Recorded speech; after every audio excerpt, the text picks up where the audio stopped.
Srinivas Sir, thank you for giving me the opportunity to speak on the budget. Sir, the budget has laid out a vision of development for the next 25 years with a major emphasis on capital expenditure. The proposed capital expenditure increased by 35% to 7.5 crores, 5 lakh crores compared to last year. This is definitely a praiseworthy step. I have myself been a businessman and an entrepreneur for the last three decades and understand the importance of having the right infrastructure and capacities to achieve growth, profitability and development. But the government should also be cognizant of the current situation in the country.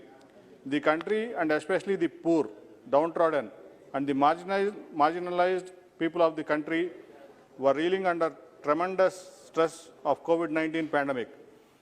They have suffered unimaginable losses and we cannot even begin to understand what they must have endured during the pandemic-induced crisis. It is also difficult to forget the horrors of the migrant crisis during the first lockdown or the health crisis in the second wave.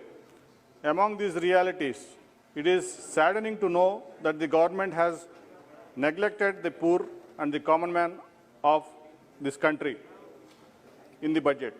Sir, despite efforts to hold back data, it is common knowledge that the consumption expenditure declined for the first time in over 4 decades, even before the pandemic in 2020.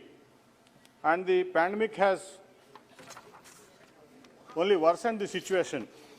So, heavily relying on supply side measure to push the recovery of the Indian economy can be counterproductive, at least in short time.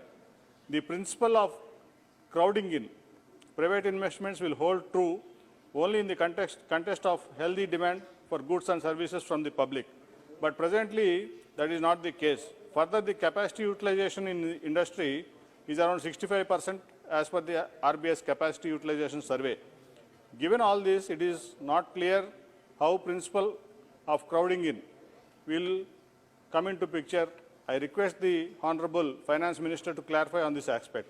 Sir, I feel stimulus is needed in terms of physical measures to increase the purchasing capacity of the common man. Physical stimulus is needed for MSME sector. Relaxation in direct tax structure is needed to put money in the hands of the taxpayers so that they can spend, which will help stimulate demand and spur growth. But Honorable FM has thought it otherwise and made a courageous bet on prioritizing capex, and its consequences will only be known with the delay of a year or more. So, sir, with these preliminary remarks, and since the time at my disposal is limited, I wish to shift my focus to my state, Andhra Pradesh, and also issues relating to some specific sectors. Sir, the financial health of Andhra Pradesh is deteriorating day by day, sir. Sir, since independence to almost like March 2019, the outstanding liability or debt of the state of Andhra Pradesh was nearly 2.57 lakh crores. But in just 30 months, since 2019, the state government has borrowed nearly 3 lakh crores, sir, more than 3 lakh crores in these 30 months, pushing the state into a vicious debt spiral. Today, AP's debt burden is unimaginably rupees 5.5 lakh crores, sir. Fresh loans are being raised against the future stream of tax revenues. This is clearly disagreement with Article 266(1) of the Constitution.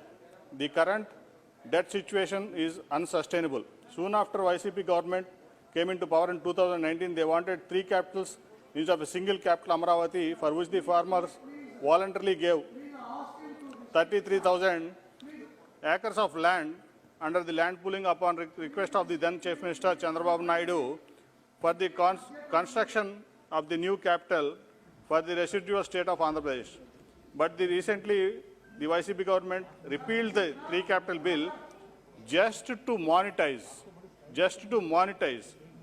the land in Amaravati for 18 years, thereby planning to raise further loans amounting to thousands of crores, sir. It might go into lakhs of crores also, sir. Sir, the state government is diverting Please. currently centrally allocated funds for the development of Polavaram and infrastructure projects and also implementation of Manrega to meet the revenue expenditure of the state. This is disastrous to long-term capacity building and development of Andhra Pradesh. I humbly request the Government of India to intervene and restore financial discipline in the state of Andhra Pradesh, sir. Thank Sir, you. Now, please. There are some issues long pending, sir, in the AP State Reorganization Act. The Government of India has promised in the AP State Reorganization Act to give a resource gap funding of 20,000 crores.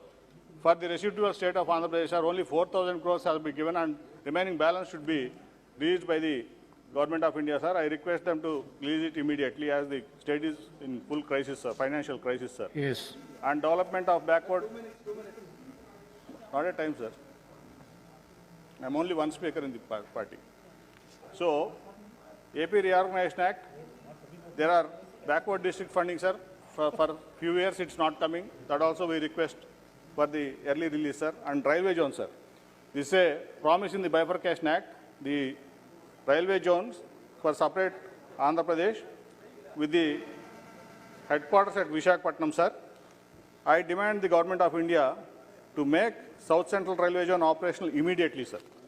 And also, the long pending special category status, sir. We were a partner of the NDA from 2014 onwards, sir. So, this was promise made by the Parliament, sir, at the time of reorganization of AP, bifurcation of Andhra Pradesh, sir. This is a long pending demand. We were not able to achieve that when we were in the government. We had 2 ministers also at that time in the cabinet, but we were not able to achieve. We came out of the government and we were not able to achieve. And the present government has come into power promising to get special category status for the state of 1-2 points, sir. I'll conclude. Only just 2-3 points important for the state, sir.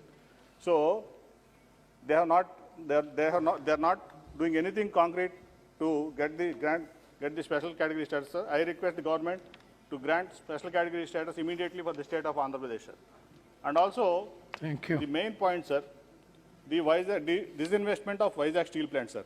Sir, this is a emotional and very sentimental issue of the people of Andhra Pradesh, sir. But because the steel plant, the people of Andhra Pradesh then have achieved it by agitations. Many people died during the agitation, sir. After that, the central government has sanctioned the steel plant to Andhra Pradesh, sir. Sir, during 2000 and 2004 period, sir, the then Chief Minister, Chandrababu Naidu, have requested the Honorable Prime Minister, then Vajpayee ji, to convert this debt of the steel plant into equity. After that, sir, Yes, nearly for 30, concluding, sir, last one. You put on the demand. Don't go for the history. Yeah, we'll just. So 13 years it became profitable, sir. And because there is no proper mining for this, which is not allocated by the central government, it went into losses, and now it is running on profits with huge profits, sir. So, unlike Air India, this investment is not required for Vizag steel plant, which is a sentiment of Andhra, sir. So, I request for the government to actually take back the decision of disinvesting and privatizing Vizag steel plant, sir. Thank And you. also this one, sir, Polavaram project, which is a major point, sir. Our Honorable Finance Minister, in her budget speech, laid out a plan to link rivers Godavari, Krishna and Penna, sir. Actually, already the Polavaram project, which is the main project for this, last point, sir, last point, I'm concluding. Put the demand and conclude, no? Yes, sir. Otherwise, this is actual.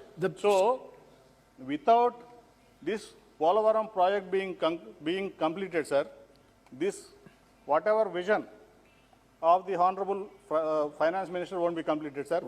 During our period, 71% of the work is completed, sir. Now 3% is also not completed. Now, So, Dulal Chand Goswami ji. so one second, sir. Give me 1 minute.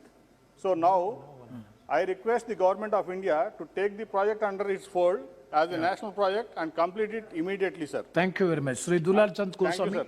Thank you. Thank you very much.